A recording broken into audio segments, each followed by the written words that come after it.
आपको लगेगा नहीं कि क्या हुआ, मैं कहां भ्रष्ट हुआ, ऐसी जगह खड़े हो जाओगे कि जान भी नहीं पाओगे कि मैं कहां चढ़ रहा था। दोबारा उत्साह भी नहीं आ पाएगा। अभी बच्चा ना तो लोक को जानता है, ना परलोक को जानता है, ना हित को जानता है, ना अहित को जानता है।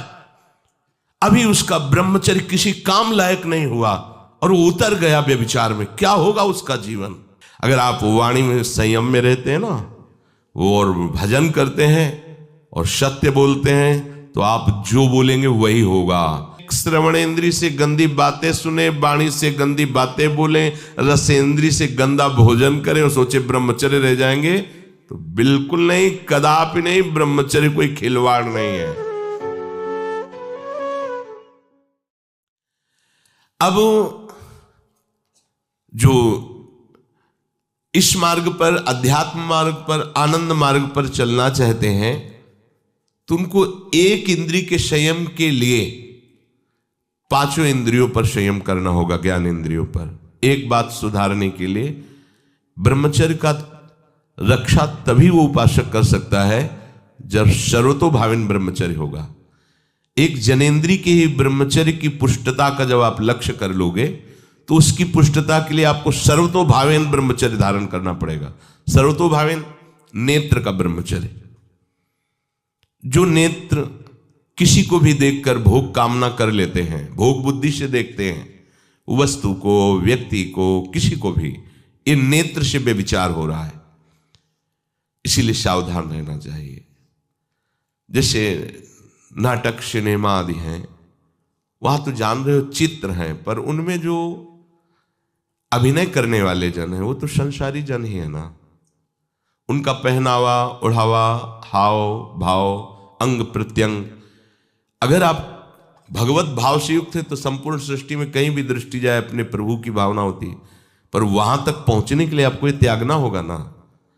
आप किसी का अनुकरण न करें, आप अपनी स्थिति को देखें। अगर आप किसी का अनुकरण करते हैं कि हमने उनको देखा है, वो टीवी देख रहे हैं, तो टीवी में क्या देख रहे हैं, कहाँ स्थिति है, हमें क्या पता। हमको जहां पहुंचना है उसके लिए हमारे लिए बाधक है, हमें नहीं देखना है। अगर आप माना कि कोई नाटक ही देख रहे हैं, कोई ऐसे सीरियल ही देख रहे हैं, पर उसमें अभिनय करने वाले तो संसारी भोगी पुरुष ही है ना। आप कोई त्यागी जितेंद्रीय महात्मा को थोड़ी देख रहे हैं। तो उस देखने में तन्मयता आती है, जिसको हम देखते हैं उस पर हम आसक्त होते हैं, तभी तो उसका सुख दुख अनुभव होता है। देखो, कोई ऐसी रोने वाली सीन आए तो रोना आ जाएगा, हंसने वाली आ जाए तो हंसना आ जाएगा, ऐसे तो उसका प्रभाव हम पर पड़ रहा है ना। तो हम किसी के अभिनय करने वाले के अंग प्रत्यंग को देख रहे हैं और वो कामुक होकर कोई काम चेष्टा कर रहा है, या कोई ऐसा, वो सारा का सारा मन कवर कर रहा है आपका। और एकांत होते ही फिर जो मन अपना मनमानी करवाएगा, आप नहीं सह पाएंगे। इसलिए नेत्र का ब्रह्मचर्य सबसे पहले शुरू कीजिए। आपको वो चीज नहीं देखनी, वो बात नहीं पढ़नी, वो दृश्य नहीं। श्रीमद् भागवत में वर्णन है, कोई पशु पक्षी भी मैथुन कर रहा हो, अचानक दृष्टि गई तो मानसिक प्रणाम करके दोबारा दृष्टि नहीं जानी चाहिए। इसीलिए लिखा है कि आप एक धनुष भूमि को देखकर, एक धनुष, इसमें किसी की हानि नहीं होगी, आपकी भी हानि नहीं होगी। आप एक धनुष भूमि देख करके ही चलिए। मतलब बहुत लंबी दूरी देखने की जरूरत नहीं है, बहुत दृष्टि उठा करके इधर उधर गर्दन हिलाने की जरूरत नहीं है। और जैसे कि कोई टक्कर मार सकता है, तो देखो जिनको प्रारब्धानुसार टक्कर लगनी होती है ना, वो चाहे जितनी सावधानी से चलो, वो प्रारब्ध आकर के दंड देता है। अन्यथा सीम की चाप सके को तासु, बड़ रखवार रमापति जासु। आप जा रहे हो भगवत चिंतन करते हुए, तो प्रभु का नाम आपका पहरेदार अंग रक्षक है, कोई बाल भी बाका नहीं कर सकता।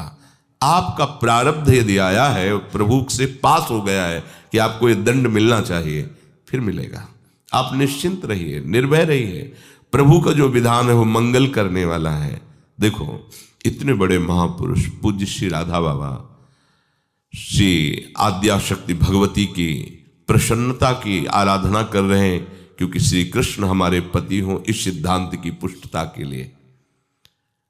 और पैर फिसल जाता है, स्नान करने जाते हैं, खड़ाऊ पहने हुए थे और अंग टूट जाता है, दवा नहीं लेते, बांस की खिपचाल बांधकर पुनः अनुष्ठान में बैठते हैं। बलिहारी ऐसी सामर्थ्य की, ये भागवतिक प्रारब्ध ऐसे महापुरुषों को भी दंड दे देता है।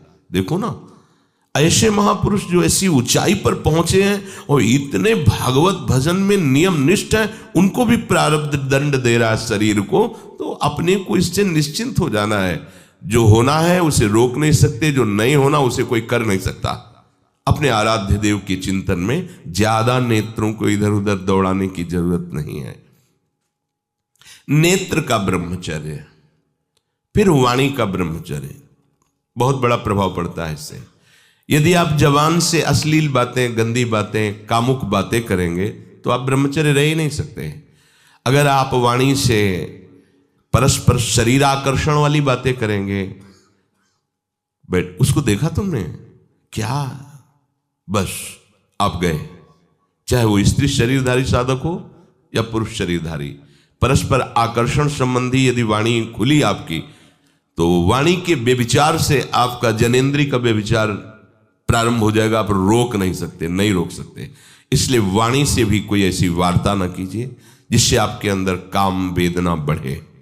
श्रवणेंद्रिय का, कान से गंदी बातें, व्यभिचार की बातें, कामुक बातें सुनना जिससे हमारे हृदय में कामना जग जाए, बिल्कुल नहीं।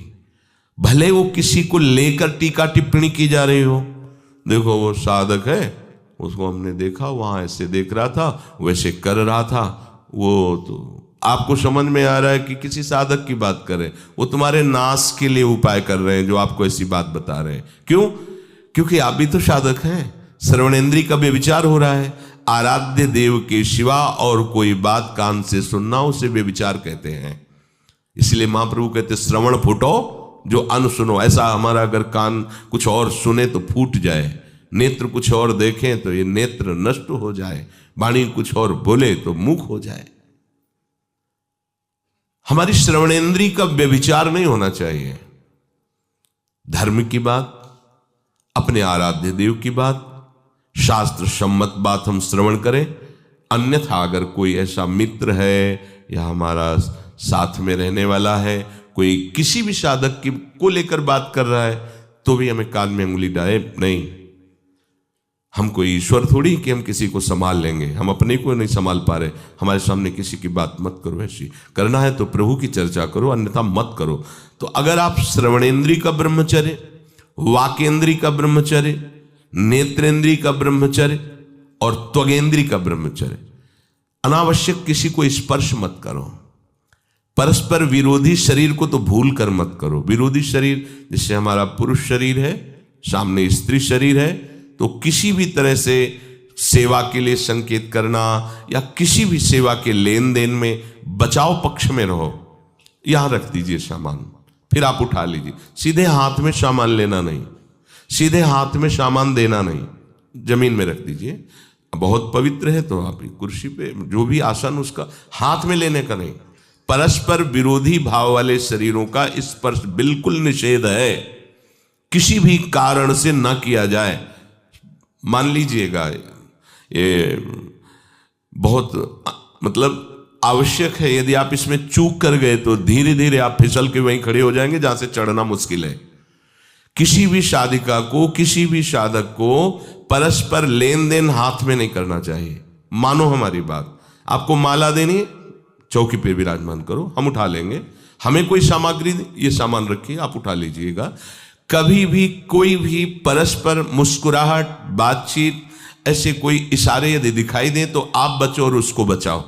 साधक है, साधिका है, उससे गलती हो सकती है, आपसे भी गलती हो सकती है। आप सत्संग सुनते हैं, आपको लगा कि इसकी मुस्कुराहट, इसकी कुछ चेष्टा ऐसी दिखाई दे रही है जो हमारे अंदर कामुकता पैदा कर सकती है, उसको भी बचाओ और स्वयं बचो, तो भगवान आप पर प्रसन्न हो जाएंगे। वो देख रहे हैं अंदर की बात। साधक को बहुत सावधान रहने की आवश्यकता। ये इसको खिलवाड़ मत समझो, इसीलिए कह रहे हैं ये अध्यात्म है, ये परमार्थ है।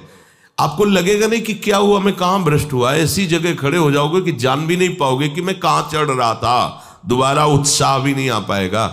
बात अच्छे से समझ लीजिए। तो हमारी त्वगेंद्रिय का व्यभिचार ना होने पावे, सहसा किसी का इस पर, किसी की भी अगर सेवा करने का सौभाग्य मिले, फिर उसमें ये प्रश्न नहीं उठता। अगर कोई गिरा पड़ा है भला ऐसी स्थिति में कि मुझे अत्यंत आवश्यक है उसे उठाना, अगर नहीं उठाते तो वो कष्ट पा रहा, अचानक कोई गिर जाए, फिर हम ये नहीं देखेंगे, फिर ये हम सूत्र नहीं स्वीकार करेंगे कि अब हम तो ब्रह्मचारी हैं, अब हम खड़े खड़े देख नहीं, उसको अत्यंत आवश्यकता है हमारी। अब उस समय हम भूल गए अपने आप को और उसको उठा करके अगर हमें अस्पताल ले जाना, अस्पताल ले जाएंगे, जरूरत है हम उसकी सेवा करेंगे। सावधान, वो भगवत भाव से की हुई सेवा तुम्हारे अंदर आध्यात्मिक शक्ति पैदा करेगी, काम भावना नहीं पैदा करेगी। हमारी माँ बीमार हो और हमें उसे पता चला कि शौच कर दिया है, हमें शौचाना पड़े, हमें उसका मल धोना पड़े, तो क्या हमें काम जागृत हो जाएगा? क्या मेरी माँ है। हमारी बुद्धि कभी ऐसी नहीं होगी। आपका पिता है, आप लड़की हो, कोई दूसरा रह नहीं गया और वो बीमार है, आपको ऐसी क्या काम जागृत हो जाएगा? क्या अगर ऐसी सेवा में काम जागृत होता तो कोई नर्स ही अस्पताल में नहीं होती। हर सेवा उसको करनी होती है, नर्स को, चाहे वो स्त्री शरीर हो चाहे पुरुष शरीर हो, परस्पर विरोधी शरीरों की सेवा, पर कहीं काम थोड़ी जागृत होता, क्योंकि उसको अपने सेवा धर्म से मतलब है।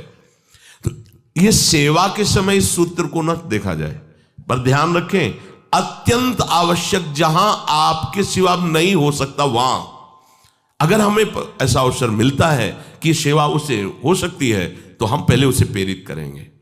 और अगर ऐसा है कि अब कोई नहीं है, फिर हमारा परम धर्म जागृत हो जाता है परहित का। अगर हमारा कोई निंदा भी करे, कोई शरीर की भी हानि हो जाए, अब हम परवाह नहीं करते। परहित सरिस धर्म नहीं भाई, इससे बड़ा कोई धर्म नहीं है। पर ध्यान रखें, भगवान को साक्षी करके ये उस समय की बात है जहां बिल्कुल कोई अब गुंजाइश नहीं रह गई है। त्वगेंद्री को ऐसे सहसा किसी आप पुरुष शरीरधारी पुरुष को भी सहसा इससे आप में शक्ति जागृत होगी। यदि आप वाणी को मौन रखते हैं और भगवान नाम जप करते हैं और सत्य बोलते हैं, तो आप जब कभी जो कुछ भी बोलेंगे वैसा ही सत्य होगा। गांधारी जी ने कोई तप नहीं किया था, जब सुना कि मेरा ब्याह धृतराष्ट्र से हो रहा है जो बाह्य नेत्र रहित है, उसी समय पट्टी बांध ली कि जब मेरा पति संसार को नहीं देख सकता तो मैं भी संसार को नहीं देखूं, जब मेरा पति मेरे रूप को नहीं देख सकता तो मैं भी किसी के रूप को नहीं देख, पट्टी बांध ली थी। जब महाभारत का युद्ध चल रहा था, बड़े बड़े वीरों को मार गिराया जा रहा था, गांधारी ने दुर्योधन से कहा, सुन, मुझे पता है कि भीम की गदा को तू झेल नहीं पाएगा, क्योंकि सबसे बड़ी बात भगवान का वरद हस्त उनके ऊपर है।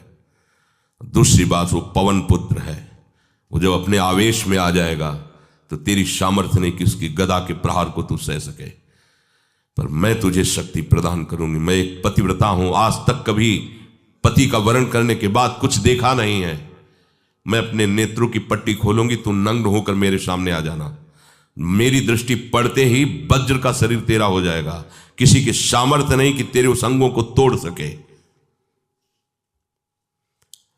भगवान सब कुछ जानने वाले हैं। भगवान भक्त पक्षपाती होते, भगवान का स्वभाव भक्त का पक्षपात लेना होता है। वो अपने महल से कॉरिडोर से जा रहा था गांधारी जी के पास, भगवान आ गए चट से, तो तुरंत उसने हाथ ऐसे लगा लिया, मुझे शर्म आनी चाहिए यार, तो हस्तिनापुर के सम्राट पद पर अभिषिक्त होने के लिए तैयारी कर रहा है, नंगे घूम रहा है गली में। उसने कहा, गली में नहीं, माँ के सामने जा रहा है। अरे कोई बच्चा है, ऐसे जाया जाता है माँ के सामने?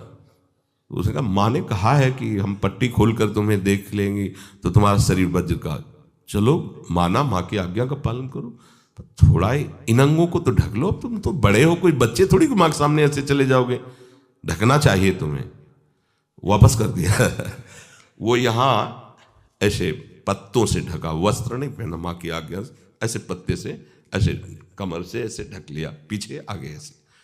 गांधारी जी ने पट्टी खोली और जे ही देखा पूरा शरीर वज्र का। तो ये क्या किया तूने, कमर में क्यों बांध लिया? बोले शर्म लगती थी। कैसे आपके? बोले यहीं से मारा जाएगा, भीम की गदा का प्रहार तेरी इसी जंघा और कमर को तोड़ देगा, तेरी मृत्यु। मान गई, प्रभु के विधान के आगे किसी का बल काम नहीं करता। गांधारी, ये केवल आंख में पट्टी बांधने की सामर्थ्य थी कि मेरा पति यदि अंधा है तो मैं भी किसी रूप को नहीं देखूंगी। अगर आप वाणी में संयम में रहते हैं ना, वो और भजन करते हैं और सत्य बोलते हैं, तो आप जो बोलेंगे वही होगा। पर ऐसा कुछ अनर्थ वो बोलता ही नहीं, क्योंकि ऐसा संयमी जान जाता है कि इन सब का फल भगवत प्राप्ति है, किसी को कष्ट देना नहीं है। एक एक इंद्री का जब आप ब्रह्मचर्य संयम करोगे तब आपका वीर संयम होगा। ध्यान रखना, आप नेत्रेंद्री से गंदे चित्र देखें, श्रवणेंद्री से गंदी बातें सुने, वाणी से गंदी बातें बोलें, रसेंद्री से गंदा भोजन करें और सोचे ब्रह्मचर्य रह जाएंगे, तो बिल्कुल नहीं, कदापि नहीं। ब्रह्मचर्य कोई खिलवाड़ नहीं है। जो ये तो हुआ इंद्रियों का, फिर आता है अंतःकरण का ब्रह्मचर्य। हमारा मन काम की तरफ तभी जाता है जब उसको निज सुख नहीं मिलता। ध्यान रखना, सृष्टि में जितने भी दुर्गुण दुराचार होते हैं उनमें दो प्रधान होते हैं, एक काम भोग और एक धन, और सब छोटी मोटी बातें हैं। प्रायः जितने भी हिंसा होंगी, जितनी भी भयानक घटनाएं होंगी, भयानक युद्ध होगा, उन दो में अंतर्गत ही होगा, दो के अंतर्गत ही होगा। या उसका कहीं ना कहीं काम से संबंध, स्त्री संबंध से या धन संबंध से है। चाहे जो भी घटना हो उसको देख लेना, प्रधानता दो में ही होगा, कंचन और कामिनी। कीर्ति में कीर्तिवान तो कोई बिरले ही होते हैं, तो वो तो बहुत आगे की बातें हैं। पर प्रायः जितने भी युद्ध हैं, जितनी भी हिंसा है, जितना भी भयानक कुकृत्य है, इन दो में ही होता है। उपासक को ये बात समझनी चाहिए, मन को समझाना चाहिए, सच्ची मानी। मतलब वाणी में शब्द नहीं होता इन बातों को बताने का, यदि कहीं मन को समझाना चाहिए। देखो, अपने लोग उपासक हैं, हम जहां जहां आसक्त हो रहे हैं उसमें हमारे मन का केवल भ्रम है। शरीर के द्वारों में कहीं सुख है, घृणित द्वारों में कहीं सुख है। अगर सुख होता तो इनके भोगने के बाद हृदय कह देता कि अब कछुनाथ न चाहिए मोरे, शांत हो जाता। फिर ऐसा क्यों होता है कि उसको एक जगह तृप्ति नहीं होती? क्योंकि वहां सुख है नहीं। फिर सोचता है शायद उसमें हो, उसमें हो, उसमें हो। पूरे के पूरे युग के युग व्यतीत हो गए, कल्प के कल्प व्यतीत हो गए भोगते हुए, क्या सुख मिला? क्या स्त्री शरीर सोचता है पुरुष शरीर में सुख है, पुरुष शरीर सोचता है स्त्री शरीर में सुख है, या आदि आदि। अगर सुख होता तो पूरे ब्रह्मांड में पशु पक्षी कीड़ा मकोड़ा सब मैथुन धर्म से युक्त हैं, ये सब सुखी हो जाते हैं ना। जो जितना भोगा सकते उतना ही दुखी। देख लो, अशांत, क्लिष्ट, परेशान और पापाचरण युक्त। ये क्या है? मन को समझाइए। वैरागी भगवत मार्ग का पथिक मन के द्वारा ऑपरेशन करता है हर वस्तु का। ये सब,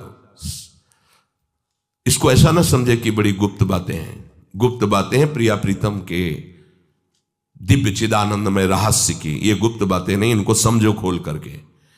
यदि आप किसी भी तरह से हस्तमैथुन आदि के द्वारा, गंदे दृश्य देख करके, गंदी क्रियाओं के द्वारा आप अपना नाश करते रहेंगे, तो ना आप इस लोक में सुखी रहेंगे ना परलोक में। मान लीजिएगा, ये बातें ना तो कही जाती हैं और ना सुनी जाती हैं और ना समझी जाती हैं। इसीलिए हमारा बहुत ही आगे की पीढ़ी जो सनातन धर्मावलंबी, जो भागवत, हर देश से महान भारत देश को क्यों कहा गया? ऐसा भी है कि अन्य देश स्वीकार किया जाता है कि हमसे धनी है, स्वीकार किया जाता है कि वैज्ञानिक तत्वों में भी वो हमसे आगे हैं, पर भारत को महान धर्मशाली देश कहा गया है। कोई भी किसी भी देश का धर्म गुरु हो, हमारे देश में आएगा और हमारी ऋषियों के सूत्रों से ही अपने धर्म को पुष्ट करेगा। साप का मूल जड़ भारत धर्म का है। कहीं भी हो, कहीं भी देख लो, चाहे जिस देश का नाम लो, कहीं ना कहीं किसी भारत के ब्रह्म ऋषि की छाप लेकर के डोल रहा है। भारत भोग प्रधान देश नहीं है, भारत धर्म प्रधान देश है। यहां धर्म गुरुओं के द्वारा धर्म स्थापना करके चलाया जाता है। यहां आज जो हम समझ रहे हैं कि बाहरी परिपाटी हमारे भारत में आ जाए तो भारत आधुनिक और सर्वश्रेष्ठ देश माना जाएगा, कभी नहीं। भारत अपनी परिपाटी से चलता है, तब सब देशों के ऊपर राज्य करता है। किसी भी देश में न पतिव्रता मिलेगी न यति मिलेगा, ब्रह्मचर्य का कहीं नामो निशान नहीं मिलेगा। ये भारत देश में ही मिलेगा। यहां ब्रह्मचारी मिलेंगे, यहां सती मिलेंगे, यहां प्राणपण से धर्म का पालन करने वाले मिलेंगे। अब हमारे जो नई पीढ़ी है वो आधुनिकता को स्वीकार कर रहेगी। गर्लफ्रेंड बॉयफ्रेंड कौन सा रिलेशन है, लिव इन रिलेशन, ये हमारे कहीं किसी भी धर्म ग्रंथ में लिखा हो तो आप बता दीजिए। बाल्यावस्था से आज तक जितने भी धर्म ग्रंथों का स्वाध्याय हुआ कहीं भी लिखा हो तो ये बोलो सर्वनाश का स्वरूप है कि नहीं है। अभी बच्चा ना तो लोक को जानता है, ना परलोक को जानता है, ना हित को जानता है, ना अहित को जानता है।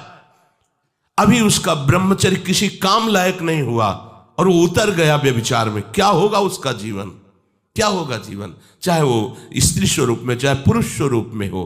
क्या बिना संयम के ये पशुता के व्यवहार से किसी की ना लौकिक उन्नति होती है ना परमार्थिक उन्नति होती है। पर कौन सुनेगा, यही कहा जाएगा पुराने जमाने के शास्त्रों को केवल वर्णन कर रहे हैं, ये क्या जाने आधुनिक जमाने को। तो आधुनिक जमाने की दशा क्या और यहाँ खोल करके देखो। कोई बात नहीं, दोस्त बनाना कोई बुरी बात नहीं, इस बात को हम मानते हैं।